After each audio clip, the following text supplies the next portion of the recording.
നമസ്കാരം, welcome to Prabhas veggie world. ഇന്നത്തെ item എന്താണെന്ന് അറിയാമോ? ഇന്നത്തെ ഐറ്റം ഒരു നോൺ ഫ്രൈഡ് സ്നാക്കാണ് കേട്ടോ. അധികം ഓയിലൊന്നും ഉപയോഗിക്കാതെ എന്നാൽ വളരെ ഹെൽത്തി ആയിട്ടും ടേസ്റ്റി ആയിട്ടും ഉണ്ടാക്കിയിട്ടുള്ള ഒരു ഗോതമ്പ് കൊണ്ട് ഉണ്ടാക്കിയിട്ടുള്ള ഒരു സ്നാക്കാണ് ഇത്. ബ്രേക്ക്ഫാസ്റ്റിനോ ഈവനിങ് സ്നാക്ക് ആയിട്ടോ ഒക്കെ തന്നെ കഴിക്കാം. നല്ല ഫില്ലിംഗ് ആയിട്ടുള്ള ഒരു റെസിപ്പിയാണ് കേട്ടോ ഇത്. അപ്പൊ നമുക്ക് വീഡിയോയിലേക്ക് പോവാം. അതിനായിട്ട് ഞാനൊരു പാൻ വെച്ചിട്ടുണ്ട്. ആദ്യം ഫില്ലിംഗ് ആണ് തയ്യാറാക്കുന്നത്. അതിലേക്ക് 1 ടീസ്പൂൺ നെയ്യ് ഒഴിച്ചിട്ടുണ്ട്. നെയ്യ് ഒന്ന് ചൂടാകുമ്പോൾ നമുക്ക് 1 ടീസ്പൂൺ ജീരകം ഇട്ട് കൊടുക്കാം. ജീരകം നല്ലവണ്ണം പൊട്ടണം, എന്നാലേ അതിന് ടേസ്റ്റ് ഉണ്ടാവുള്ളൂ. നല്ലവണ്ണം ചൂടായിട്ടുണ്ട്. ഇനി നമുക്ക് അതിലേക്ക് 1 ടീസ്പൂൺ ഗാർലിക് ഇട്ട് കൊടുക്കാം. ഒരു 2 ടീസ്പൂൺ ജിഞ്ചർ ചോപ്പ് ചെയ്തത്. അത് രണ്ടും ഒന്ന് പച്ചമണം മാറുന്നവരെ ജസ്റ്റ് ഒന്ന് വഴറ്റിയെടുക്കാം നമുക്ക്. അധികം ഓവറായിട്ട് ആവേണ്ട ആവശ്യമൊന്നുമില്ല. ഇനി നമുക്കിതിലേക്ക് നന്നായി ചെറുതായി ചോപ്പ് ചെയ്തിട്ടുള്ള ഒനിയനാണ് ഇട്ട് കൊടുക്കുന്നത്. 1 കപ്പ് ഒനിയൻ ഇട്ട് കൊടുത്തിട്ടുണ്ട് കേട്ടോ. ഇതും നല്ലവണ്ണം സോട്ടാവണം. ഇതിലേക്ക് നമുക്കൊരു ആവശ്യത്തിന് ഉപ്പ് കുറച്ചിട്ട് കൊടുക്കാം. ഒരു 3 പച്ചമുളക് ചെറുതായി അരിഞ്ഞതും കൂടി ഇട്ട് കൊടുക്കുന്നുണ്ട്.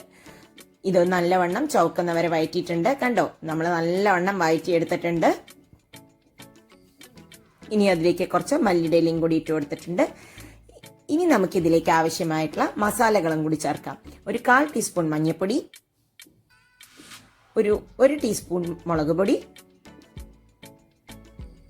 1 ടീസ്പൂൺ മല്ലിപ്പൊടി, ഒരു 1/4 ടീസ്പൂണോളം ചാറ്റ് മസാല, ഒരു 1/2 ടീസ്പൂൺ ആംചൂർ.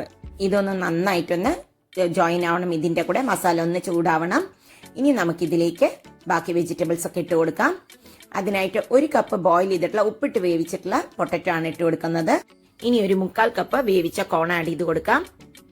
1 കപ്പ് പനീർ. ഇനി ഇതെല്ലാം കൂടി മിക്സ് ചെയ്തതിന് ശേഷം നല്ലവണ്ണം മാഷ് ചെയ്തെടുക്കണം. വെള്ളം ഒട്ടും തന്നെ ഉണ്ടാവരുത് കേട്ടോ. വെള്ളം ഇല്ലാത്തത് വരെ നമ്മൾ ഇതിനെ മിക്സ് ചെയ്ത് മാഷ് ചെയ്യണം. അത്രയും നേരം നമ്മൾ അതിനെ ഒന്ന് ചൂടാക്കിയാൽ മതി.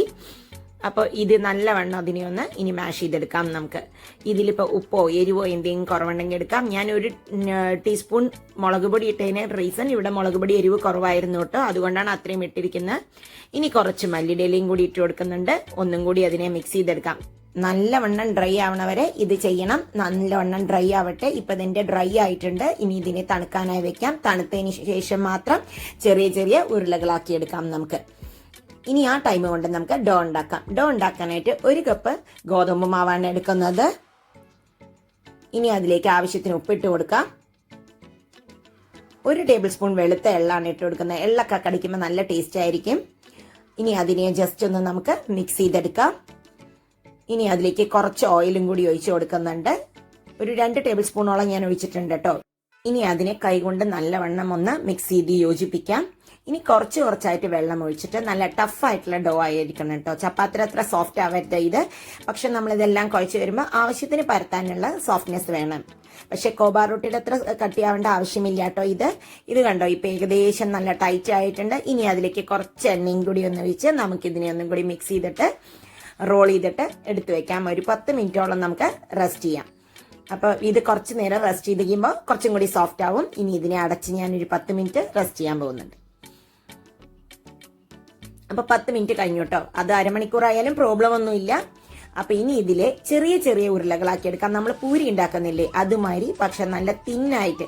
ഇതിൽ എണ്ണയോ ഒന്നും തന്നെ വേണ്ട. എണ്ണ പൊടി ഒന്നും ഇല്ലാതെ തന്നെ നമുക്കിതിനെ നല്ല സോഫ്റ്റ് ആയിട്ട് തന്നെ പരത്തിയെടുക്കാൻ കിട്ടുന്നുണ്ട്. ഇപ്പൊ ഇത് റെഡി ആയിട്ട് കണ്ടോ.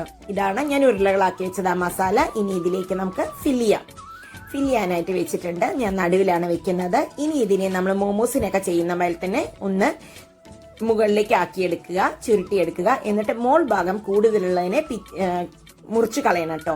ഇല്ല എങ്കിൽ അത് നന്നാവില്ല, നമുക്ക് വേവാൻ ബുദ്ധിമുട്ടാവും. അതുകൊണ്ട് തന്നെ ഒരു ചെറിയൊരു പാർട്ട് മാത്രമേ വെച്ചിട്ടുള്ളൂ. അപ്പൊ ബാക്കിയൊക്കെ റെഡി ആയിട്ടുണ്ട്, നമുക്ക് ഉണ്ടാക്കിയെടുക്കാം. അപ്പൊ ഇത്തവണ ഉണ്ടാക്കിയെടുക്കുന്ന എണ്ണയിലല്ലല്ലോ.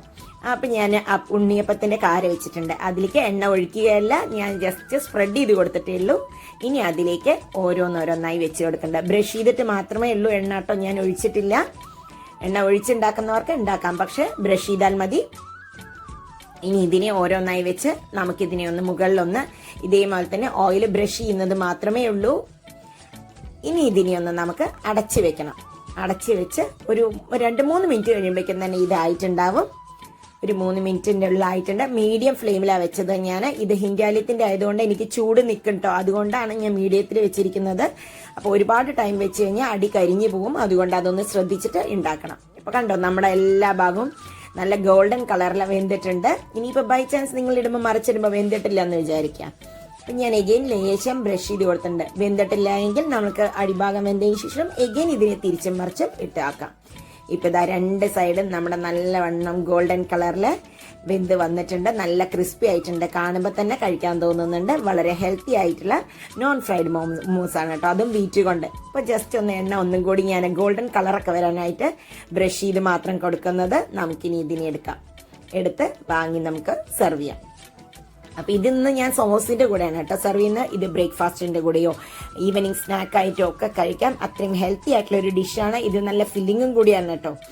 അപ്പൊ എല്ലാവർക്കും ഇന്നത്തെ വിഭവം ഇഷ്ടപ്പെട്ടിട്ടുണ്ടാവുമെന്ന് ഞാൻ വിചാരിക്കുന്നു. പിന്നെന്താ, നമുക്കിനി ഒന്ന് കട്ട് ചെയ്ത് നോക്കാം. അപ്പൊ ഇത് ഞാനിങ്ങനെ ഒന്ന് കട്ട് ചെയ്ത് നോക്കുന്നുണ്ട്. കണ്ടോ, നല്ലവണ്ണം ഉള്ളൊക്കെ വെന്ത് നമ്മുടെ പുറത്തത്തെ കോട്ടിങ് വളരെ തിന്നായതുകൊണ്ട് തന്നെ അത് നല്ല ക്രിസ്പി ആയിട്ടുമുണ്ട്. അപ്പൊ വീണ്ടും അടുത്ത വീഡിയോയിൽ കാണാം. Bye, thank U.